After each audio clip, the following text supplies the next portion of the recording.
This is a part 2 video. The first video was dealing with the JBL Partybox 110 that you see on top, paired with a $400 subwoofer, KRK-10S. So this would be the next step up. People might be wondering, what can I get if I spent more money, more power? So today's video is pairing that same top, JBL Partybox 110, with the Bose Sub1, which is very popular, but the price jumps from that KRK-10S price at $400 range to $900. So that's a big, big jump. So my question is this live PA sub, because that's what the Bose Sub1 is it too powerful for the JBL Partybox 110? So to tell you the truth, I've never done this before. So I'm gonna do it today, and that will be my conclusion. Yes or no, is this a good matchup? So the JBL Partybox 110 is very, very popular. It's been out for a while, and I was surprised about the number of views I got from my last video. So people are still buying this product. It's a good, decent price, $400, Bluetooth speaker. The weight is reasonable, the size is reasonable, and it has an app that was updated recently. So it sounds good. It really sounds good. It has some nice bass response. So what I was debating when I bought the Partybox 110, it was, should I get the 310? Now, when you see them side by side, the 310 is considerably larger physically, and it is noticeably heavier. So when I picked them up, I really didn't want to go with that heavy weight of the 310. The 110 is heavy enough for me. It's in the 25-pound range, and the 310 is just too much for me for portable. So some people miss the better bass response of the 310.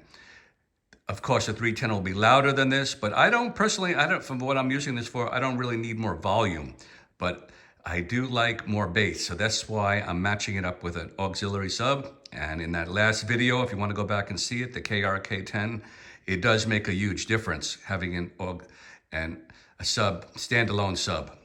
Very big difference. So that's what it's all about today. And we'll try a sound demo with the sub, without it. One thing nice about the 110, as you see, it has a pole mount on the bottom. Not all Bluetooth party speakers have that. So this could be mounted, and the rationale is you want to get that top up high, especially if you're playing to an audience with a bunch of people in front of it dancing. You don't want the bodies to block the dBs, so you want to get it up at ear level. And the Sub1 has that ability. As you can see, you lay it down flat. The pole doesn't come with it. You have to buy the pole. That's about $40, and you can get it up nice and high. Of course, the KRK was a studio subwoofer, and it didn't have that feature.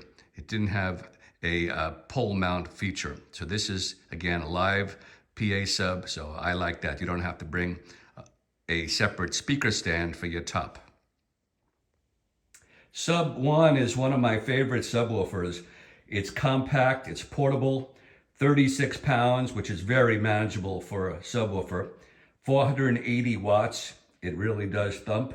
Of course, it doesn't thump like an 18-inch, but it comes pretty close to or equal a good 12-inch sub. Today, I'm gonna be running it on an external battery source. So the whole system will be battery operated. The Partybox is battery, and now I'm running the subwoofer on battery. So it's really a portable system. And the battery I'm using, I'll show it to you in a little while, is the EcoFlow Pro. It's a little more money, but I kind of like the battery that it's not built in. A lot of people looking for a subwoofer with a built-in battery, but the fact is when the battery goes, a lot of times these things with built-in batteries, they're not replaceable, like the Partybox 110. That is the downside of the speaker. It has a battery, but the internal battery is not replaceable. So at that point, you would have to send it to JBL, or you would have to get a new speaker. That wouldn't be fun. I've done a number of videos about the Partybox 110 on my channel, and I've always stated one of the downsides of this speaker that people need to be aware of is it has a limit of about a little under 100 dB. So when you're thinking of a party, You can't have too many people with a speaker like that, especially if it's outdoors. Then you're talking about less than 50 people. So that's the downside. So here we go. Keep those things in mind. The first track, the first listen will be with the subwoofer off. So, and then I'm going to play the same track again with the subwoofer on, and we'll see how they integrate or how they match. Like I mentioned, never done this before, so I'm not sure myself. It'll be an experiment, YouTube experiment. Here we go. First track, subwoofer off.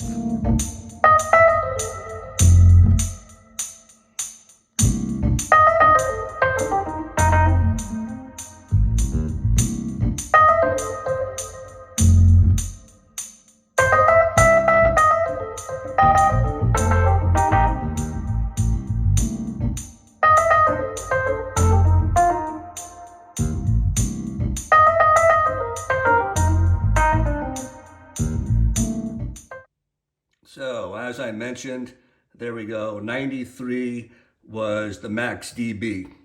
That's as loud as that speaker can go. One thing I do like about it, you can't damage the speaker. It has like a self-limiter. It just stops getting louder, and that's it. So if you need more, you need a different speaker, probably the 310. But 93 dB is pretty nice. Remember, that's inside the home. So outside it will be much, much less. That sounded very nice. The Partybox 110 has a very clean, to me it's a hi-fi sound. Okay, we're gonna try that same track again. I'm gonna reset that dB meter, and we'll see how much more volume, if any, we get with the subwoofer, and how the subwoofer changes the sound. Here we go.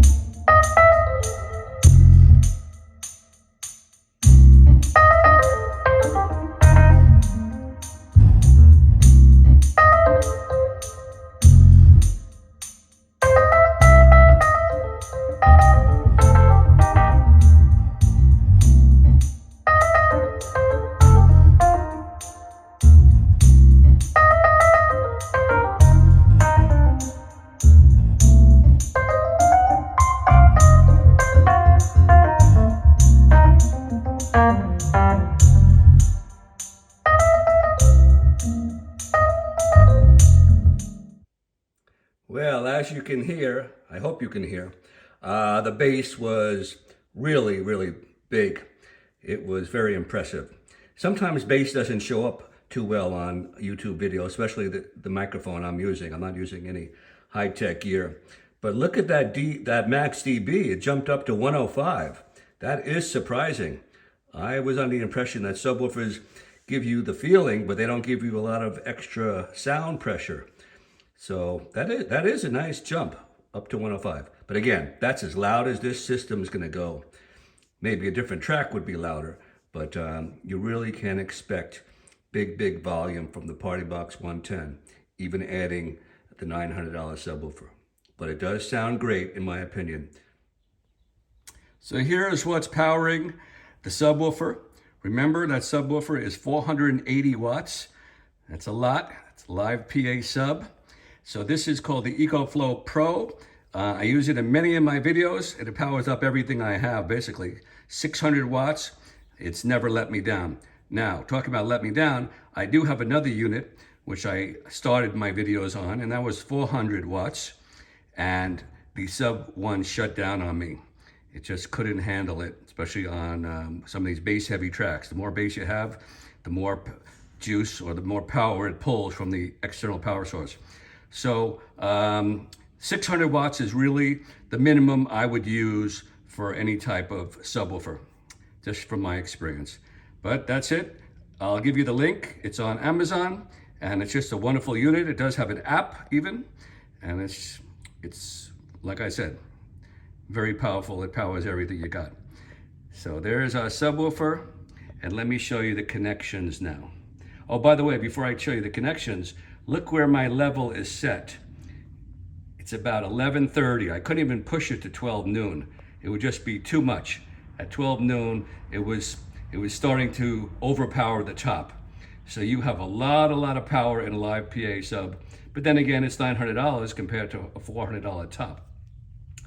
So, but compared to the previous sub, which was the KRK 10S, big difference. really was shaking the house. I hope you heard it. I think this is a great matchup if you're willing to spend the money. Let me show you the hookup. It couldn't be any easier. So from your Partybox 110 top, you're using a 1/8 inch cable from the augs out. And then that cable goes into your subwoofer. Let me focus this here. There we go. And that is dual XLR. And let me tell you, you need both ends. You need left and right into the sub, or else it's just not gonna work. Okay, so that's dual XLR into 1/8 inch. Again, it's easily found on Amazon. And look again, there's my gain. I couldn't push it much more than 1130. I think at 12 noon, it would have just been, the sub wouldn't be distorting, it just would have been too much bass for the top. So this subwoofer, you have all kinds of gain, all kinds of room to work with. Very easy setup. Of course, all you have is one power cable for the sub, and that's where my external power source comes in.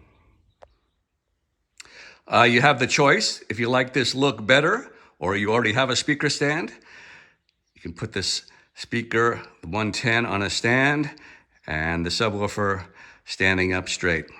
So you have a couple of different ways. I guess it could be personal taste, what you think looks better. So let's wrap this up. Was this a success? Do these speakers match? And that's a definite yes. You just have to adjust the gain a little. You can't go crazy on the subwoofer, or else you overpower the top.